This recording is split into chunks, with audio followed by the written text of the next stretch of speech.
Hello friends, स्वागत है आपका ओनली स्टडी ज्ञान में। आज हम 12th क्लास पॉलिटिकल साइंस का सेकेंड बुक जो है उसमें छठा चैप्टर देखेंगे, लोकतांत्रिक व्यवस्था का संकट। इसमें अति लघु उत्तरीय प्रश्न करेंगे जो कि टर्म 1 एंड टर्म 2 दोनों एग्जाम के लिए महत्वपूर्ण होगा। इसमें पहला क्वेश्चन दिया गया है कि निवारक नज़रबंदी क्या है। इसमें बताना है कि निवारक नज़रबंदी क्या होता है। तो इस प्रावधान के अंतर्गत जो है यह कहा गया था कि लोगों को गिरफ्तार सिर्फ इसलिए नहीं किया जाता है कि उन्होंने कोई अपराध किया है, बल्कि लोगों को इस आशंका से गिरफ्तार किया जाता है कि वे भविष्य में कोई अपराध कर सके। नेक्स्ट क्वेश्चन है दूसरा कि प्रेस सेंसरशिप क्या है। तो जब प्रेस की आज़ादी पर जो है सरकार द्वारा रोक लगा दी जाती है अथवा कुछ भी छापने से जो पहले जब सरकार से अनुमति लेनी पड़ती है प्रेस वालों को, तो इसे प्रेस सेंसरशिप कहा जाता है। थर्ड क्वेश्चन इसमें कि संपूर्ण क्रांति क्या है। संपूर्ण क्रांति का नारा किसने दिया और संपूर्ण क्रांति का उद्देश्य क्या था। इसे दूसरे शब्दों में कहा जा सकता है कि जयप्रकाश नारायण ने संपूर्ण क्रांति के विचार को स्पष्ट करे। तो सन 1972 ईस्वी में जो है जयप्रकाश नारायण ने जो है नव निर्माण आंदोलन चलाया था, जिसका पहला प्रयोग जो है गुजरात एवं बाद में बिहार में किया गया। आगे इसमें कि ऐसी क्रांति का आशय था कि देश में जो है सभी क्षेत्रों में आमूल परिवर्तन होना चाहिए, तभी भारत का जो नवनिर्माण होगा। संपूर्ण क्रांति का नारा जो है जयप्रकाश नारायण ने दिया था और इसके अनुसार जो है संपूर्ण क्रांति का अर्थ भारत के हर क्षेत्र में क्रांतिकारी बदलाव का कार्य करना था। इसके जो चार पहलू थे, पहला संघर्ष, दूसरा निर्माण, तीसरा प्रचार और चौथा संगठन। और इस कार्य हेतु जो है समाज के सभी वर्गों खासकर युवा वर्ग को आगे आकर जो है समाज की कुरीतियों को दूर करना था। चौथा क्वेश्चन है इसमें कि 1977 ईस्वी के जो लोकसभा चुनाव में कौन कौन सी राष्ट्रीय पार्टियां विजयी रही थी।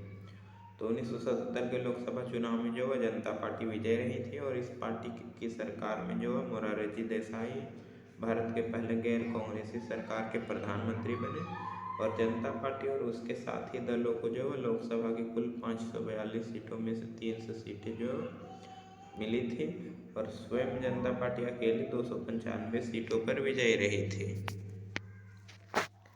अगला क्वेश्चन इसमें 5 नंबर यहाँ पे देख सकते हैं कि जनता पार्टी क्यों और कब स्थापित हुई।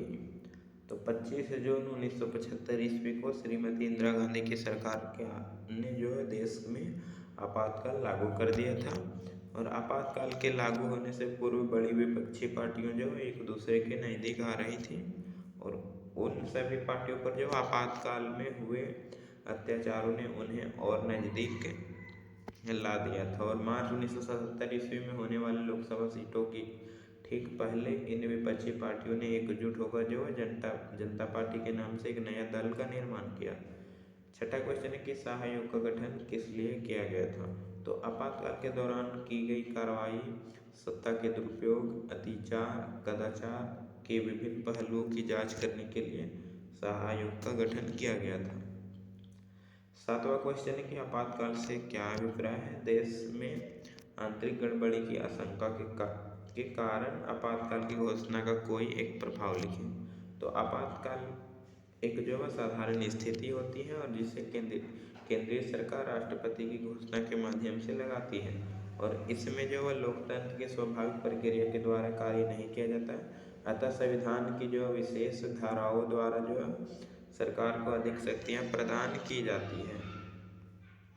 इसमें दूसरा है कि आपातकाल की घोषणा के साथ जो है शक्तियों के विभाजन का संघीय ढांचा व्यवहारिक रूप से निष्प्रभावी हो जाता है और सारी शक्तियां केंद्र सरकार के पास जो है चली जाती हैं। अगला क्वेश्चन 8 नंबर की आपातकाल घोषणा 1975 से 77 ईस्वी के द्वारा भारतीय नागरिकों के मौलिक अधिकारों को किस प्रकार प्रभावित किया गया, कोई एक उदाहरण दें। तो आपातकाल के दौरान नागरिकों के विभिन्न मौलिक अधिकार जो निष्प्रभावी हो गए थे। उनके पास अब यह अधिकार नहीं रह गया था कि मौलिक अधिकारों की बहाली के लिए न्यायालय या फिर दरवाजा खटखटाने अर्थात संवैधानिक उपचारों का अधिकार प्रभाव में नहीं रहा।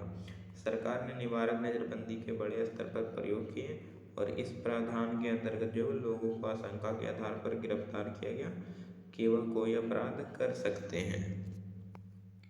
तो वीडियो अच्छा लगा लाइक कमेंट चैनल को सब्सक्राइब कर लीजिएगा। धन्यवाद।